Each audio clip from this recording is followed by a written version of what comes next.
Miss Paul कहानी। कहानीकार हैं मोहन राकेश जी।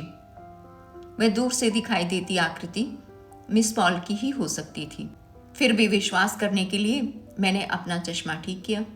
निसंदेह वह मिस पॉल ही थी।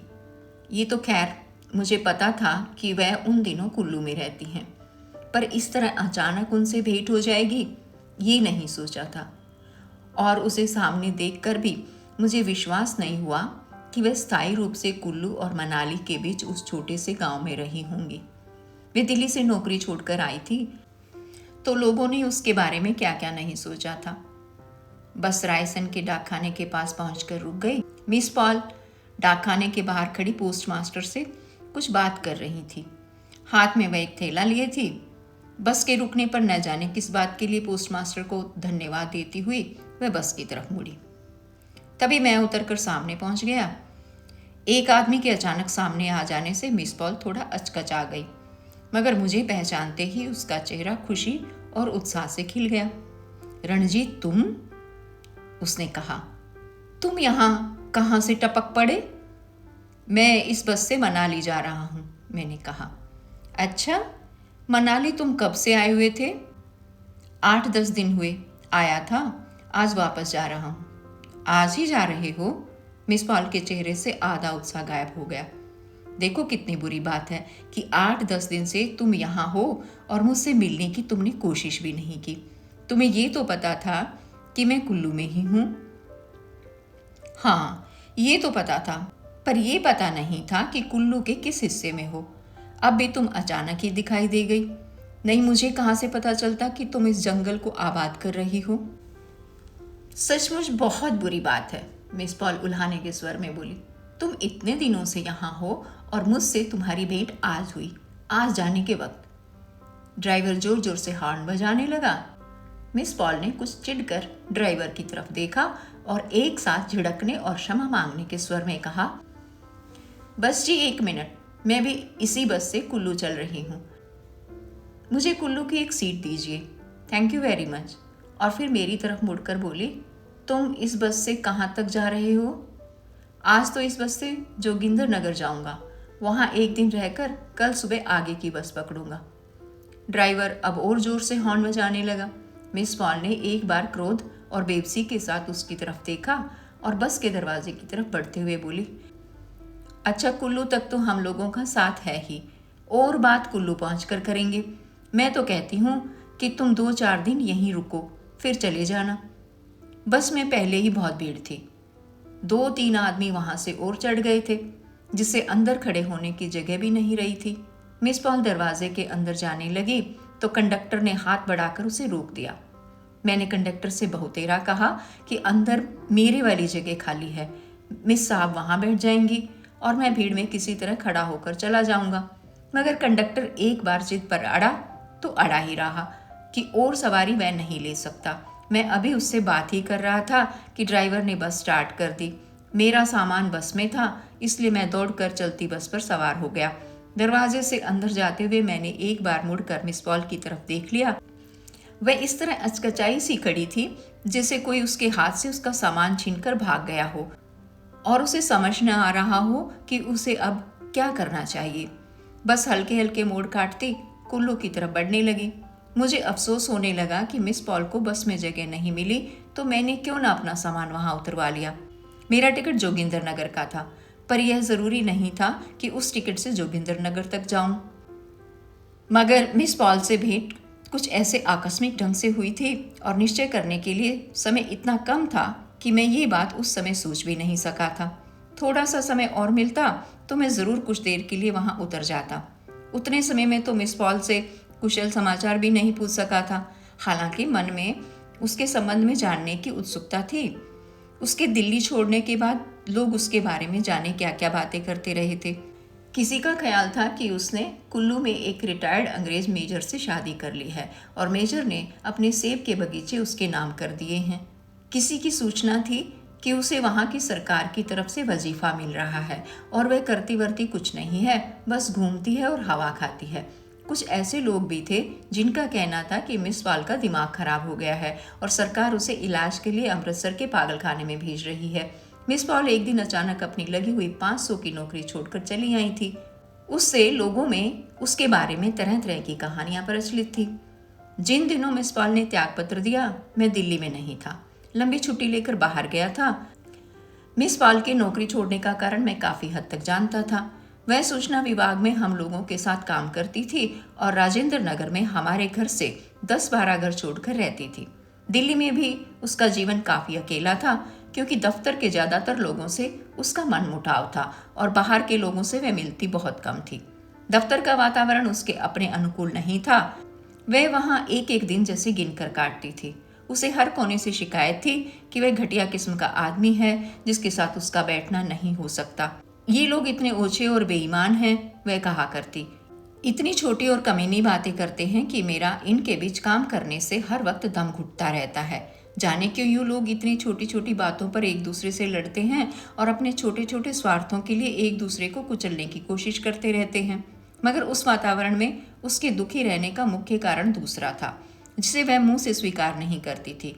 लोग इस बात को जानते थे, इसलिए जानबूझकर उसे छेड़ने के लिए कुछ न कुछ कहते रहते थे। बुखारिया तो रोज ही उसके रंग रूप पर कोई न कोई टिप्पणी कर देता था।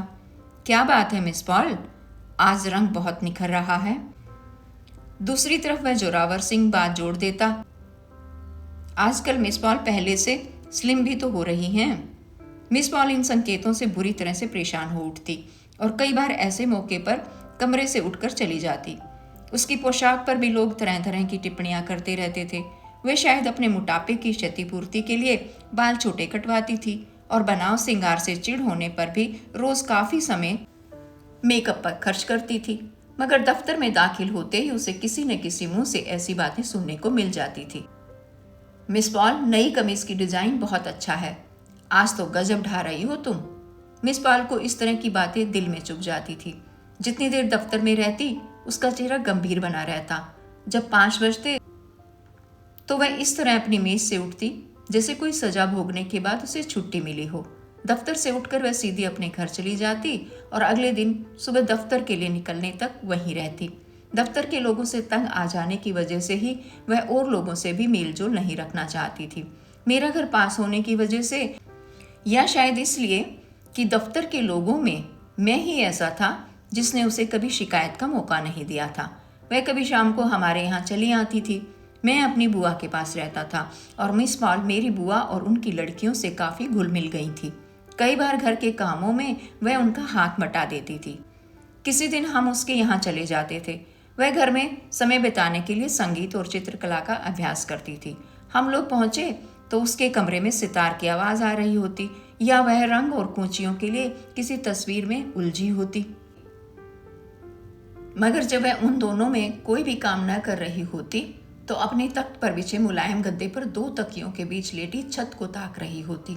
उसके गद्दे पर जो झीना रेशमी कपड़ा बिछा रहता था, उसे देखकर मुझे बहुत चिढ़ होती थी। मन करता था कि उसे खींचकर बाहर फेंक दूं।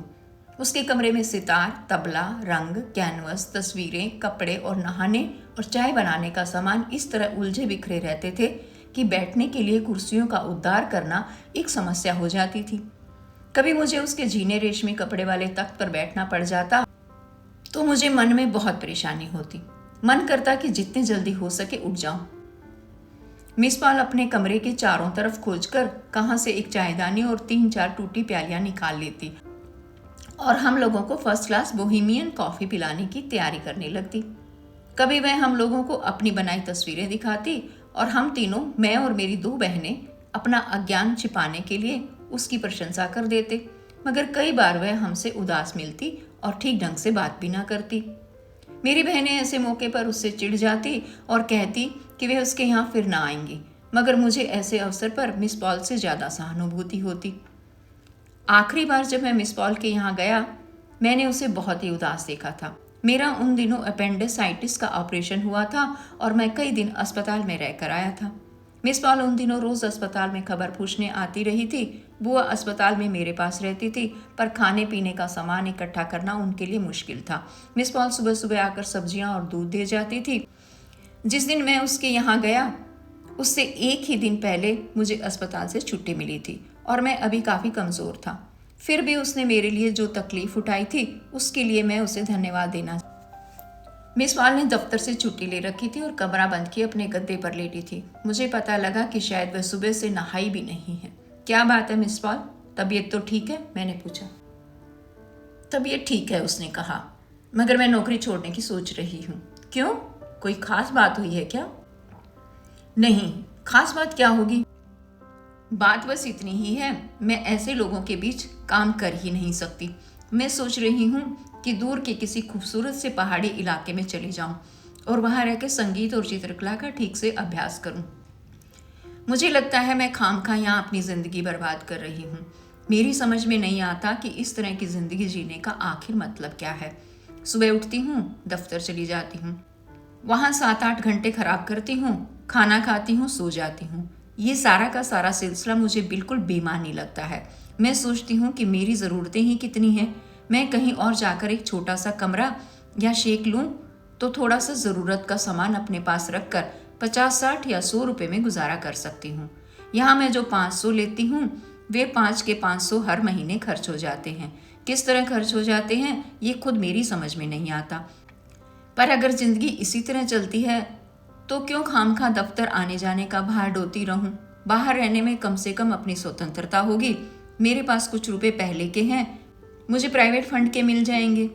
इतने में एक छोटी सी जगह पर मेरा काफ़ी दिन गुजारा हो सकता है। मैं ऐसी जगह रहना चाहती हूँ जहाँ यहाँ की ही गंदगी ना हो, लोग इस तरह की छोटी हरकतें ना करते हों। ठीक से जीने के लिए इंसान को कम से कम इतना तो महसूस होना चाहिए कि उसके आसपास का वातावरण उजला और साफ है और वह एक मेंढक की तरह गंदले पानी में नहीं जी रहा। मगर तुम ये कैसे कह सकती हो कि जहाँ तुम जाकर रहोगी वहाँ हर चीज़ वैसी ही होगी जैसी तुम चाहती हो?